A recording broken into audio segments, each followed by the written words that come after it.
Hello friends. तो आज हम लोग देखेंगे फार्मास्यूटिकल केमिस्ट्री के 10 ऐसे क्वेश्चन जिनके आने के चांसेस बहुत ज़्यादा हैं। वो इसलिए कि इस क्वेश्चन जो हमारा ये सब्जेक्ट है फार्मास्यूटिकल केमिस्ट्री, इसका सिलेबस इस बार बहुत चेंज हुआ है। तो हमने जो क्वेश्चन लिए हैं, कुछ चैप्टर इसके ऐसे हैं, शुरू के 3-4 चैप्टर ऐसे हैं जो लास्ट ईयर में भी थे। आगे के जो क्वेश्चन हैं वो ऐसे हैं कि जो डी फार्मा सेकेंड ईयर से लेके इसमें ऐड कर दिए गए हैं। डी फार्मा सेकेंड ईयर वाला जो सिलेबस था फार्मास्यूटिकल केमिस्ट्री का, वो इस बार ऐड कर दिया गया है। तो हमने जो क्वेश्चन बनाए हैं, जो पिछले लास्ट ईयर वाले जो चैप्टर थे उसके जो पिछले साल के क्वेश्चन थे उससे रिलेट करके उसको देखा कि कौन से क्वेश्चन है जो बार बार रिपीट हो रहा है, किस टाइप के क्वेश्चन हैं, तो उससे हमने बनाए हैं। और जो आगे के जो कुछ चैप्टर्स थे जो मतलब इस साल ऐड हुए हैं, तो जो डी फार्मा सेकेंड ईयर में थे, तो मैंने डी फार्मा सेकेंड ईयर के पिछले क्वेश्चन देखे हैं और उसमें जो क्वेश्चंस बार बार पूछे गए हैं और उसका जो पैटर्न है उसको हमने यहाँ पे ऐड किया है। तो इसलिए ये जो मैंने बनाया है 10 क्वेश्चन, इसकी इम्पोर्टेंस क्या है, बहुत ज़्यादा है। तो चलिए हम लोग देख लेते हैं कि हमारे वो क्वेश्चंस क्या हैं जो आ सकते हैं। तो हमारा सबसे पहला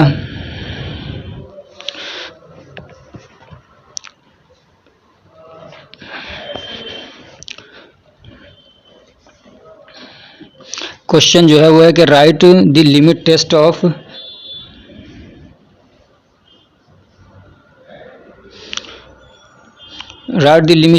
आर्सेनिक एंड आयरन। आर्सेनिक और आयरन का हमको क्या करना है, लिमिट टेस्ट लिखना है। तो सबसे पहले मैं आपको बता दूं कि लिमिट टेस्ट ये होता क्या है। लिमिट टेस्ट ये होता है कि मान लीजिए आप या कोई कंपनी क्या है वो दवा बना रही है, ठीक। तो ऐसा होता है कि बहुत सारी इम्प्योरिटीज़ उसके अंदर आ जाती हैं। इम्प्योरिटीज़ का मतलब ये होता है कि मान लीजिए आप कोई दवा बना रहे हैं और ये चाह रहे हैं कि उसके अंदर कोई अलग सी चीज़ें ना आएँ। इम्प्योरिटीज़ ये होता है कि कोई अलग सी चीज़ आके उसके अंदर मिल जाती है जो हमारे लिए हार्मफुल होती है, डस्ट में से या जो मशीनें यूज़ हो रही है उसकी वजह से, या कभी ऐसा होता है कि उसकी क्वालिटी वो अच्छी नहीं बन पाती है। तो कभी ऐसा भी होता है कि मतलब उसको हीट नहीं देना था, हीट ज़्यादा दे दिया तो उसके अंदर कुछ चेंजेस आ गए। तो कोई भी जिस मतलब पैरामीटर पे हम मतलब अपनी दवा बनाना चाह रहे थे उस पे ना बने तो उसको हम लोग बोलते हैं फार्मास्यूटिकल इम्प्योरिटीज़। तो उसी को हम लोग चेक करने के लिए लगाते हैं लिमिट टेस्ट। तो कभी ऐसा होता है कि उसके अंदर आयरन मिल जाता है, कभी क्लोराइड मिल जाता है, कभी सल्फेट, कभी हैवी मेटल्स, तो उसमें कुछ भी मिल जाते हैं। ये होता है इन्वायरमेंट के अंदर और दवाओं के अंदर और मशीनों के अंदर ही, तो ये लोग इसके अंदर मिल जाते हैं। रॉ मटेरियल्स जो होता है, केमिकल्स जो होते हैं उसके अंदर ये सारी चीज़ें होती हैं। तो ये चीज़ें भी क्या होती हैं, मिल जाती हैं। तो इसी को चेक किया जाता है क्या इसके अंदर है कि नहीं है, और है तो कितनी मतलब क्वांटिटी में है इसकी। कुछ ऐसी क्वांटिटी होती है कि अगर वो थोड़ी बहुत है तो चल जाती है, लेकिन अगर ज़्यादा हो गई तो वो टॉक्सिक हो जाएगी हमारी बॉडी के लिए, वो हमारी बॉडी के लिए डेंजरस हो जाएगी, बीमार करेगी। तो इसीलिए हम लोग लगाते हैं लिमिट टेस्ट। अब इसमें होता क्या है कि एक ऐसा सॉल्यूशन हम लोग लेते हैं कि जिसके अंदर हमको मालूम है, बल्कि हम मिलाते हैं उसके अंदर जिस चीज़ का हम टेस्ट लगा रहे हैं। मान लीजिए हम लोग क्लोराइड का टेस्ट लगा रहे हैं कि हमने कोई सॉल्यूशन बनाया और देखना चाह रहे हैं कि उसके अंदर क्लोराइड है कि नहीं है, उसके अंदर क्लोराइड है कि नहीं है। तो हम लोग दो चीज़ें लेते हैं, 2 ट्यूब लेते हैं जिसको बोलते हैं नेशनल सिलेंडर। एक के अंदर तो हम लोग अपना सैंपल डालते हैं, दूसरे के अंदर हम लोग स्टैंडर्ड सैंपल बोलते हैं। मतलब हमको ये मालूम है कि इसके अंदर क्लोराइड है, वैसा सॉल्यूशन हम उसके अंदर डालते हैं। फिर उसके बाद पूरा प्रोसेस करते हैं, कुछ केमिकल्स मिलाएंगे, कुछ रिएजेंट्स मिलाते हैं उसके अंदर और देखते हैं कि कलर आता है। तो वही कलर अगर हमारे टेस्ट के अंदर भी आता है तो इसका मतलब ये है कि इसके अंदर भी वो क्लोराइड है। चूँकि इस वाले में तो पहले से ही हमको मालूम है, उसके बाद भी वही सारे स्टेप करने के बाद इसमें ये वाला कलर आ रहा है, और हमारा जो सैंपल है उसके अंदर हमको मालूम नहीं है कि क्लोराइड है कि नहीं है, लेकिन वही सारे स्टेप करने के बाद उसमें भी वही कलर आ रहा है जो इस वाले में आ रहा है। तो इसका मतलब ये है कि इसमें क्लोराइड है तो ये कलर आ रहा है, तो इस वाले में भी क्या है, क्लोराइड हो सकता है। तो इस तरीके से हम लोग क्या करते हैं, लिमिट टेस्ट लगाते हैं। तो सबसे पहले हम लोग देखेंगे लिमिट टेस्ट ऑफ क्लोराइड, फिर देखेंगे लिमिट टेस्ट ऑफ आयरन। तो लिमिट टेस्ट ऑफ क्लोराइड में सबसे पहले हमको क्या करना है, कह रहे हैं कि फर्स्ट स्टेप क्या है कि स्पेसिफिक वेट ऑफ कंपाउंड या amount of compound is dissolve in water और solution is prepared is directed in the pharmacopoeia. ये कह रहे हैं कि हम एक खास अमाउंट लेंगे, एक मिकदार लेंगे, एक मात्रा लेंगे और उसको हम क्या करेंगे, पानी के अंदर डिजोल्व कर देंगे। अब कितना लेंगे, तो ये कह रहे हैं कि अगर आपके आईपी जो है उसके अंदर उसका मतलब क्वांटिटी मेंशन है तो वहाँ से आप ले लीजिए, अगर नहीं है तो अपने हिसाब से एक फिक्स अमाउंट ले लीजिए। तो हम लोग क्या करेंगे, 1 ग्राम लेंगे किसका, हमारा जो सैंपल हमने बना रखा है, ठीक है। एक सिलेंडर लिया, उसके अंदर नेचुरल सिलेंडर, एक 2 लिया, उसके एक ऊपर लिख देंगे टेस्ट सैंपल, एक पे लिख दिया स्टैंडर्ड सैंपल, 2 लिया, एक पे लिख दिया टेस्ट, दूसरे वाले पे लिख दिया स्टैंडर्ड। तो हमारा जो टेस्ट वाला है उसमें हम लोग क्या करेंगे, सबसे पहले 1 ग्राम सैंपल का डालेंगे, यानी मतलब मान लीजिए हमने एल्युमिनियम हाइड्रोक्साइड जेल बनाया तो उसका 1 ग्राम उसमें अंदर हम डाल देंगे, और 10 ml उसके अंदर क्या करेंगे हम लोग, वाटर मिला देंगे, ठीक। अब दूसरा जो हमारा स्टैंडर्ड सैंपल है उसके अंदर क्या करेंगे, 1 ml हम लोग क्लोराइड वाला सॉल्यूशन लेंगे। तो वो सॉल्यूशन कौन सा हो सकता है, सोडियम क्लोराइड का हो सकता है, ठीक, या वो हो सकता है ये, अब वो जो सोडियम क्लोराइड का लेंगे, take 1 ml of 0.05845% weight by volume solution of sodium chloride. अब ये एक चीज़ मैं यहाँ बता दूँ, ये आपके आगे भी काम आएगी कि वेट बाई वॉल्यूम क्या होता है। इसका मतलब ये होता है कि मान लीजिए 100 ग्राम पानी है, 100 ग्राम का आपने बनाया, उसके अंदर आपने सोडियम क्लोराइड मिलाया, तो अगर उसके अंदर 10% आपने सोडियम क्लोराइड मिलाया, 100 ग्राम का एक कोई भी सॉल्यूशन बनाया आपने, ठीक, लिक्विड बनाया, उसके अंदर 10% सोडियम क्लोराइड है तो इसको बोलेंगे sodium 10% sodium chloride wait by volume. क्या इसमें 10% सोडियम क्लोराइड है वेट बाई वॉल्यूम, जिसको हम W/V से मेंशन करते, डिनोट करते हैं, तो ये होता है वेट बाई वॉल्यूम। तो इसके अंदर जो 100 ml के अंदर जो सोडियम क्लोराइड मिला हुआ है वो कितना मिला हुआ है, 0.05845 इतना है। तो इतना याद करना मुश्किल है, तो इसके जगह पे आप ये यूज़ कर सकते हैं 0.1 नॉर्मल HCl, इसके अंदर भी तो क्लोराइड है तो हम ये ले लेंगे। अब हमारा सेकेंड स्टेप क्या है, अब हम टेस्ट वाला जो हमारा सैंपल है उसके अंदर हम लोग क्या करेंगे, 1 ml नाइट्रिक एसिड लेंगे, ठीक, और इधर भी क्या करेंगे, 1 ml क्या करेंगे, नाइट्रिक एसिड ले लेंगे। फिर हमारा तीसरा उसके अंदर ले लेंगे, मतलब उसके अंदर मिला देंगे, ठीक है, दोनों साइड में। फिर अब ये जो स्टेप है नीचे सेम है बिल्कुल, सिर्फ चेंज हमको कहाँ पे करना, ऊपर वाले में, ठीक है। अब तीसरा स्टेप क्या है कि उसको 50 ml तक भरेंगे उसमें पानी, किसके अंदर, नेचुरल सिलेंडर है, मान लीजिए इतना बड़ा नेचुरल सिलेंडर है, 100 ml का है, 150 ml का है, तो उसके 50 ml तक हम लोग दोनों साइड में क्या करेंगे, सैंपल वाले में और स्टैंडर्ड वाले दोनों में 50 ml तक पानी भर देंगे। फिर चौथा स्टेप क्या करेंगे, AgNO3 यानी सिल्वर नाइट्रेट, उसके अंदर हम लोग 1 ml देंगे दोनों साइड में, फिर उसको 5 मिनट के लिए रख देंगे। फिर उसके अंदर देखेंगे 5 मिनट के बाद अगर टर्बिडिटी आ जाती है, धुंधलापन आता है, तो अगर हमारे जो स्टैंडर्ड वाला उसके अंदर तो आएगा ही आएगा, अगर हमारे सारा प्रोसीजर ठीक है तो उसके अंदर ये टर्बिडिटी आएगी, ठीक। लेकिन हमारा जो सैंपल टेस्ट वाला सैंपल है उसके अंदर भी अगर आ जाता है तो इसके अंदर मतलब ये है कि इसके अंदर क्या है, क्लोराइड प्रेजेंट है। अब हम लोग आयरन का देख लेते हैं। तो इसमें क्या करेंगे, sample is dissolve in specific amount of water and then volume is made up to 40 ml। इसमें भी क्या करेंगे, हम एक स्पेसिफिक अमाउंट लेंगे, यानी मान लीजिए 2 ml हमने ले लिया, या एक ml ले लिया हमने जो से टेस्ट अपना बनाया है, ठीक। उसके बाद क्या करेंगे, हम उसको 40 ml तक भर देंगे, पानी उसमें मिला देंगे, ठीक है। और इधर हम लोग 2 ml of standard solution of iron, iron का सॉल्यूशन जिसको हमको मालूम है कि इसके अंदर आयरन है, उसको लेंगे और उसमें भी क्या करेंगे, 40 ml तक पानी भर देंगे नेचुरल सिलेंडर के अंदर, दोनों साइड में ये कर लेंगे, ठीक है। एक में तो अपना सैंपल लेंगे, दूसरे में ऐसा सॉल्यूशन लेंगे जिसके अंदर आयरन पहले से प्रेजेंट है, हमको मालूम है, ठीक है, तभी तो हम लोग निकाल पाएंगे। दूसरा हम स्टेप क्या करेंगे, add 2 ml of 20% weight by volume citric acid, 2 ml क्या करेंगे, सिट्रिक एसिड मिलाएंगे 20% वेट बाई वॉल्यूम। अभी मैंने बताया कि 100 ml कोई सॉल्यूशन है, उसके अंदर अगर 20% सिट्रिक एसिड मिला हुआ है तो उसको हम कहेंगे 20% वेट बाई वॉल्यूम, जो कि आयरन फ्री होना चाहिए, यानी उसके अंदर ये जो सिट्रिक एसिड है इसके अंदर आयरन नहीं होना चाहिए। फिर तीसरा स्टेप हमारा क्या है कि add 2 drops of thioglycolic acid, 2 drop हम लोग क्या करेंगे, ग्लाइकोलिक एसिड ऐड करेंगे दोनों साइड में।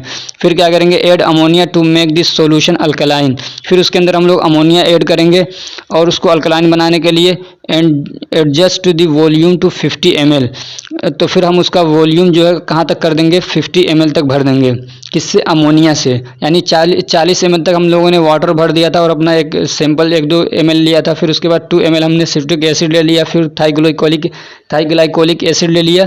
अब जितना भी बचा हुआ मान लीजिए 4-5 ml, मान लीजिए ये पूरा मिला के सब कुछ करने के बाद ये हो गया 45 ml तक। तो अब 5 ml क्या करेंगे, उसमें हम लोग अमोनिया भर देंगे ताकि वो 50 तक पहुँच जाए दोनों साइड में। उसके बाद हम लोग 5 मिनट के लिए इसको रख देंगे, फिर उसके अंदर देखेंगे कलर आता है कि नहीं आता है। उसके अंदर जो कलर आता है वो ऐसे वर्टिकली देखेंगे तब दिखेगा, मतलब ऊपर से ऐसे नीचे देख रहे हैं इसे तो नीचे नहीं दिखेगा, ऐसे उसको रख के साइड से ऐसे देखेंगे वर्टिकली, जिसको बोलते हैं साइड से ऐसे देखना, ऐसे तो उसमें क्या करेगा, एक कलर दिखेगा। और दोनों में एक जैसा कलर दिख रहा है तो हम कहेंगे कि इसके अंदर क्या है, आयरन प्रेजेंट है। हमारा दूसरा क्वेश्चन है, discuss the impurities, source of impurities in pharmaceuticals. ये कह रहे हैं फार्मास्यूटिकल्स में जो इम्प्योरिटीज़ होती हैं, फार्मास्यूटिकल प्रिपरेशन यानी जो दवाएं बनती हैं उसके अंदर क्या क्या इम्प्योरिटीज़ किस किस तरीके से हो सकती हैं, एग्जाम्पल के साथ लिखिए। सिर्फ अगर ये लिखना था कि मतलब क्या क्या हो सकती है तो हम ऐसे लिख देते कि रॉ मटेरियल्स, रीएजेंट्स, लेकिन एग्जाम्पल भी देना है कि वो कैसे, मतलब हर एक का एग्जाम्पल क्या क्या है। तो हमने उसको, आप देखेंगे बुक के अंदर तो इसको मतलब ऐसे पूरा बहुत ज़्यादा डिटेल में लिखा है, इतने एक एक पेज में एक एक क्वेश्चन लिखा है, एक एक मतलब टाइप लिखा है कि raw materials employed in manufacturing, जैसे ये हमारा पहला वाला आंसर है तो उसको एक एक पेज में लिखा। मैंने इसको शॉर्ट करके बहुत ईजी लैंग्वेज में यहाँ लिखा है, आप जाके बुक देख सकते हैं उठा के।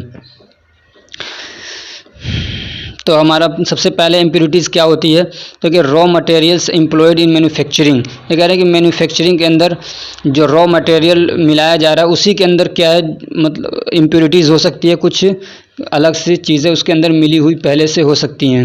जैसे कि trace of calcium sulphate are present in rock salt. जो रॉक साल्ट होता है, जो रोड़े वाला नमक आता है, फिर उसको पीस के मतलब बारीक किया जाता है, तो अगर हमने उसको कैल्शियम सल्फेट उसमें पहले से ही मिला हुआ हो सकता है, अगर उसको नहीं निकालेंगे तो इम्प्योरिटीज़ हो जाएगी। सो दे में be present in sodium chloride. फिर हम सोडियम क्लोराइड बना रहे हैं, यानी जो हमारा टेबल साल्ट है जो हम खाते हैं वो वाले नमक सोडियम क्लोराइड NaCl, तो उसके अंदर भी क्या हो सकता है, कैल्शियम सल्फेट मिला हुआ हो सकता है। दूसरा हमारा क्या है, reagents used in manufacturing process. Reagents जो मैन्युफैक्चरिंग प्रोसेस में यूज़ हो रहे हैं, कभी उसके अंदर भी क्या हो सकता है, उसकी वजह से भी क्या हो सकता है, इसके अंदर इम्प्योरिटीज़ आ सकती है। मैंने शुरू में ही इम्प्योरिटीज़ बताया था, इम्प्योरिटीज़ क्या होता है, मतलब इम्प्योरिटीज़ का मतलब ये होता है कि अनवांटेड चीज़ें जो हम नहीं चाह रहे हैं, मतलब हम कोई दवा बना रहे हैं तो उसमें ऐसी चीज़ें नहीं आनी चाहिए कि जो हम नहीं चाह रहे हैं। मान लीजिए हम चाह रहे हैं कि सिर्फ उतना ही सोडियम, हम लोग बना रहे हैं एल्युमिनियम हाइड्रोक्साइड जेल या मैग्नीशियम हाइड्रोक्साइड मिक्सचर, तो हम चाह रहे हैं कि जो हम बनाना चाह रहे हैं वही हो, उसके अंदर अलग से कोई चीज़ें आके न मिले जो कि टॉक्सिस हों या हमारे लिए हार्मफुल हों। तो रीएजेंट्स जो हम लोग मिला रहे हैं, हमारा सेकंड क्या है, रीएजेंट्स मतलब होता है chemicals used in manufacturing process. Manufacture के टाइम पे जो हम लोग केमिकल यूज़ कर रहे हैं, कभी वो भी क्या करते हैं, इम्प्योरिटीज़ का काम करते हैं। ये ऐसा होता है कि जैसे हम लोग केमिकल जब रिएक्शन कराते हैं तो एक चीज़ तो उससे बनता है जो हम चाहते हैं, लेकिन कभी ऐसा भी उसके अंदर होता है कि कुछ और भी चीज़ें बाई प्रोडक्ट बन जाती हैं, यानी उस साथ में बन जाती हैं जो हम नहीं चाहते हैं। वही है ये reagents use in manufacturing process. अब ये कह रहे हैं कि mixing mercuric chloride solution with dilute ammonia solution. कह रहे हैं कि मर्करिक क्लोराइड सोल्यूशन को जब डाइल्यूट अमोनिया सोल्यूशन के साथ हम लोग मिलाते हैं तो रिजल्ट में हमको क्या मिलता है, जो हम लोग चाहते हैं, अमोनिएटेड मर्करी मिल जाता है। ये ठीक है, हमको यही चाहिए, लेकिन साथ में उसमें क्या बन जाता है, ammonium chloride present in the final product. जो हमारा फाइनल प्रोडक्ट बनता है उसके अंदर अमोनियम क्लोराइड पहले से क्या होता है, प्रेजेंट होता है। If it is not washed away, अगर इसको धुल के साफ नहीं किया जाता, उसको धुलने का तरीका अलग अलग होता है। कब कार्बोहाइड्रेट्स कैल्शियम कार्बोनेट के से धुलते हैं, और भी तरीके होंगे उसको धुलने के। तो अगर उसको हम लोग अच्छे से वॉश नहीं किया गया तो उसके अंदर इम्प्योरिटीज हो सकती है। तीसरा क्या है कि प्रोसेस यूज्ड इन मैन्युफैक्चरिंग। ये कह रहे हैं कि मैन्युफैक्चर के वक्त जो आप प्रोसेस यूज़ कर रहे हैं, मतलब कभी ऐसा होता है कि स्टेलाइज किया जाता है, यानी उसको हीट दिया जाता है, कभी फ्रीज़ किया जाता है, उसको ठंडा किया जाता है। तो हर चीज़ का, हर जो ड्रग्स होते हैं उसका एक नेचर होता है, ठीक है, उसका एक नेचर होता है। अगर उस नेचर से हट के हम लोग काम कर रहे हैं तो जैसे मान लीजिए कुछ चीज़ें होती है वोलेटाइल होती हैं। वोलेटाइल का मतलब ये होता है कि उनको अगर रूम टेम्परेचर भी रख देंगे तो वो एवोपरेट हो जाएगा, उड़ जाएगा भाप बन के। तो उस वक्त में अगर मान लीजिए जब आप मेडिसिन बना रहे हैं उसमें आपने ऐसी चीज़ों को हीट दे दिया तो वो तो बहुत सारे एवोपरेट हो जाएगा। तो वही कह रहे हैं process used in manufacturing process कि जो प्रोसेस है, जो आप टेक्निक यूज़ कर रहे हैं, कभी कभी वो भी क्या करता है, इम्प्योरिटीज़ का काम कर देता है। अब प्रोडक्ट में भी डिग्रेडेड, एक प्रोडक्ट क्या है, उसकी क्वालिटी ख़राब हो सकती है if it is dried by heating, अगर उसको सुखाया गया हीटिंग के ज़रिए से। हीट ड्राई करने के और भी तरीके हैं, फ्लूइडाइज्ड बेड ड्रायर है, आप फार्मास्यूटिकल केमिस्ट्री फार्मास्यूटिक्स में पढ़ेंगे। मैंने आपको बता दूं, फार्मास्यूटिक्स के भी मैंने ऐसे ही 10 इंपॉर्टेंट क्वेश्चन बहुत अच्छे से, उसका सिलेबस चूँकि चेंज नहीं हुआ, बहुत थोड़ा बहुत आगे पीछे हुआ है, तो मैंने 10 ऐसे क्वेश्चन जो पिछले 10 सालों में बहुत ज़्यादा रिपीट हुए हैं, इस नाम से मतलब मैंने एक पूरा 2-3 पार्ट्स में मैंने वीडियोज़ बना रखी हैं, आप उसको जाके प्ले लिस्ट में देख सकते हैं। तो हमारा तीसरा क्या है कि इन्वायरमेंट रिलेटेड इम्प्योरिटीज़, कि इन्वायरमेंट से की वजह से जो इम्प्योरिटीज़ हो सकती हैं। इन्वायरमेंट मतलब जैसे इन्वायरमेंट ठंडा है, गर्म है, तो इसकी वजह से भी इम्प्योरिटीज़ हो जाती हैं कभी कभी। तो वो क्या है, विटामिन, उसकी एग्जांपल क्या है, विटामिन्स आर थर्मोलेबाइल। विटामिन्स जो होते हैं वो थर्मोलेबाइल होते हैं। थर्मोलेबाइल का मतलब ये होता है कि वो चीज़ें जो हीट पाते ही, मतलब जो टेम्परेचर ज़्यादा होते ही क्या होती हैं, अब वो डिग्रेडेड होने लग जाती हैं, उनकी पोटेंसी कम हो जाती है। तो ऐसी चीज़ों को बोलते हैं थर्मोलेबाइल। तो विटामिन्स हैं वो थर्मोलेबाइल होते हैं, तो उसके लिए हमको एक अच्छा मतलब इन्वायरमेंट, एक टेम्परेचर मेंटेन करके रखना पड़ेगा। ठीक है। हमारा पांचवा जो है वो क्या है, डिफेक्ट्स इन मैन्युफैक्चरिंग प्रोसेस, कि जो मैन्युफैक्चरिंग का प्रोसेस है उसी के अंदर डिफेक्ट है, तब भी क्या होगा, उसके अंदर क्या हो जाएगी, इम्प्योरिटीज़ आ जाएगी। इसका मतलब क्या है कि मान लीजिए कोई दवा होती है बहुत सारी, वो आपस में जल्दी से मिलती नहीं है, उसको मिलाया जाता है, इमल्सिफाइंग करते हैं, और भी तरीके हैं मिक्सिंग के। कुछ दवाएं होती हैं जिनको प्रेशर चाहिए, जैसे मान लीजिए टेबलेट बना रहे हैं तो उसमें प्रेशर चाहिए होता है, जैसे कंप्रेस्ड प्रेशर वाली जो टेबलेट्स होती हैं। तो अगर पूरा हमने उसको अच्छे से मिक्स नहीं किया या प्रॉपर तरीके से उसको प्रेशर नहीं दिया, तो उसके अंदर इम्प्योरिटीज़ आ सकती है रिजल्टेंट के अंदर। वही कह रहे हैं कि imperfect mixing and in appropriate pressure में इम्प्योर द रिजल्टेंट। ठीक है। कह रहे हैं कि अगर अच्छे से उसको मिक्स नहीं किया या अच्छे से उसको प्रेशर नहीं दिया, तो वो भी क्या है, रिजल्टेंट को हमारे, यानी जो हमारा फाइनल प्रोडक्ट बन के आ रहा है उसको क्या इम्प्योर कर सकती हैं। ये सब एग्जांपल्स हैं, इसको याद करिएगा, एग्जांपल्स पूछ लेता है। अच्छा, हमारा 6 क्या है, मैन्युफैक्चरिंग हज़ार्ड्स। मैन्युफैक्चरिंग हज़ार्ड्स में आती है जो भी मशीनरी यूज़ होती है, जो भी चीज़ें यूज़ होती हैं, मतलब दवा बनाने के दौरान, मतलब उसको ड्राई करने के लिए, उसको छानने के लिए, उसके पार्टिकल साइज़ को अलग करने के लिए, दवा भरने के लिए, पैक करने के लिए, तो जो भी चीज़ें यूज़ होती हैं उसके वजह से जो मतलब उसके पार्टिकल्स अगर टूट टूट के उस दवा के अंदर मिल रहे हैं, तो उसको हम लोग बोलते हैं मैन्युफैक्चरिंग हज़ार्ड्स। हज़ार्ड्स का मतलब होता है डेंजरस चीज़ें। तो इसमें क्या होता है, accidental excess of dirt, glasses, metallic और plastic fragments from sieves, tableting machine और filling machine can contaminate the resultant. तो ये समझ में आ गया होगा कि एक्सीडेंटली मतलब आप चाहते नहीं है, लेकिन अपने आप ऐसा होने लगता है कि जो ग्लासेस यूज़ कर रहे हैं उसमें से, या जो मेटेलिक या प्लास्टिक चीज़ें यूज़ कर रहे हैं उसमें से उसके डर्ट क्या है, उसके पार्टिकल से टूट टूट के फ्रेगमेंट्स होके आपके उसमें मिल रहे हैं। वो क्या हो सकते हैं, जैसे सीव्स हैं, टेबलेटिंग मशीन है, फिलिंग मशीन है। तो ये सब क्या कर सकते हैं, आपके उसको कंटामिनेट कर सकते हैं, यानी इम्प्योर कर सकते हैं, गंदा कर सकते हैं, ख़राब कर सकते हैं। हमारा 7th क्या है, इम्प्योरिटीज़ ड्यूरिंग स्टोरेज। कह रहे हैं कि स्टोरेज मतलब ये कि जब हम उसको पैक करके रख देते हैं, ऐसा नहीं कि तुरंत दवा चली जाती बिकने के लिए, बल्कि वो रखी रहती है, उस कंडीशन को बोलते हैं स्टोर करके रखना। तो स्टोरेज वाली टाइम पे भी उसके अंदर इम्प्योरिटीज़ आ सकती है कि वो अपने जिस कंटेनर के अंदर वो पैक है या उसका इन्वायरमेंट सही नहीं मिल रहा है, तो उसके वजह से भी क्या हो सकता है, वो इम्प्योर हो सकता है। ऐसे ही जब इसका एक एग्जांपल है salicylic acid ointment packed in metallic tube. कह रहे हैं कि सैलिसिलिक एसिड ऑइंटमेंट जो होता है, ऑइंटमेंट जो हम लोग मतलब बॉडी पे ऐसे रगड़ के लगाते हैं, क्रीम टाइप की चीज़ होती है, तो कह रहे हैं कि उसको मेटेलिक यानी मेटल वाले ट्यूब में रखते हैं, बना के रखते हैं। अगर ड्यूरिंग अभी ऐसा हो सकता है कि बहुत ज़्यादा दिनों तक रखा रहा, तो स्टोरेज कंडीशन में क्या होगा, ये रिएक्ट कर लेगा मेटल से एंड वुड बी डिग्रेडेड, और उसकी क्या होगी, पोटेंसी कम हो जाएगी, उसकी काम करने की जो मतलब एक ताकत है, काम करने की जो पोटेंसी है, वो उसकी क्या होगी, कम हो जाएगी। हमारा 8वां क्या है, एक्सीडेंटल सब्स्टिट्यूशन और डेलिबरेट एडल्ट्रेशन विद स्प्यूरियस और यूजलेस मटेरियल्स। ये कह रहे हैं कि एक्सीडेंटल सब्स्टिट्यूशन क्या होता है कि आप चाह नहीं रहे बल्कि अनजाने में क्या होगा, कुछ मिलावट हो जाए, अनजाने में मिलाना कुछ और चाह रहे हैं और मिला दिया कुछ और, लेना कुछ और चाह रहे थे उसकी जगह पे कुछ और ले लिया, तो ये अनजाने में हो गया। मतलब अच्छी चीज़ की जगह गलत चीज़ ले लिया, या किसी चीज़ की जगह दूसरी चीज़ मिला दिया वहाँ पे, तो ये क्या हो जाएगा, हमारा सब्स्टिट्यूशन हो जाएगा। और दूसरा ये होता है डेलिबरेट अडल्ट्रेशन। डेलिबरेट का मतलब होता है कि जानबूझ के आदमी घटिया चीज़ें मिला दे उसमें, जो स्प्यूरियस है यानी मतलब जो क्वालिटी जिसकी ख़राब कमज़ोर है उसको मिला दे उसमें जानबूझ के, तो ये अडल्ट्रेशन होता है। तो एग्जांपल क्या है, एक्सीडेंटल सब्स्टिट्यूशन का एग्जांपल क्या है कि for example lack of knowledge someone added calcium carbonate CaCO3 on the place of calcium sodium bicarbonate. Calcium carbonate की जगह पे सोडियम बाइकार्बोनेट किसी ने मिला दिया अगर, तो ये हो जाएगा एक्सीडेंटल, मतलब उसको पता नहीं था और अनजाने में उसने ऐसा कर दिया। दूसरा क्या हो सकता है कि एडल्ट्रेशन वाले में जानबूझ के जो होता है उसमें क्या करता है आदमी, जैसे कि मान लीजिए काली मिर्च है, सबके घरों में यूज़ होता है खूब, तो ये बहुत महंगा आता है। तो अब आदमी क्या कर रहा है, कोई बेचने वाला जो है उसी के जैसा होता है पपीते का बीज, उसको सुखा के उसके अंदर मिला दे रहा है, आप समझ नहीं पा रहे हैं, तो ये होता है जानबूझ के। तो उसी का एक एग्जांपल यहाँ पे भी हो सकता है, ये वाले एग्जांपल भी लिख सकते हैं आप, क्योंकि क्रूड ड्रग में ये सब यूज़ होते हैं। लेकिन आप एक एग्जांपल इसका दूसरा भी है कि an adulteration is done to make money for example. और ये जो एडल्ट्रेशन होता है ये पैसा बनाने के लिए होता है। इसका एग्जांपल क्या है कि someone supply cheaper NaBr at the place of expensive KBr। ये कह रहे हैं कि NaBr सोडियम ब्रोमाइड की जगह पे कोई क्या कर सकता है, पोटाशियम ब्रोमाइड यूज़ कर लेता है, नहीं सॉरी उल्टा हो गया, पोटाशियम ब्रोमाइड महंगा होता है और सोडियम ब्रोमाइड सस्ता होता है। तो मिलाना था पोटाशियम ब्रोमाइड, लेकिन उसने क्या मिला दिया, ये वाला सोडियम ब्रोमाइड मिला दिया, कि ये सस्ता वाला। अब आदमी समझ नहीं पा रहा, हो सकता कलर एक जैसा हो, उसका टेस्ट एक जैसा हो, लेकिन काम ना करता हो सेम।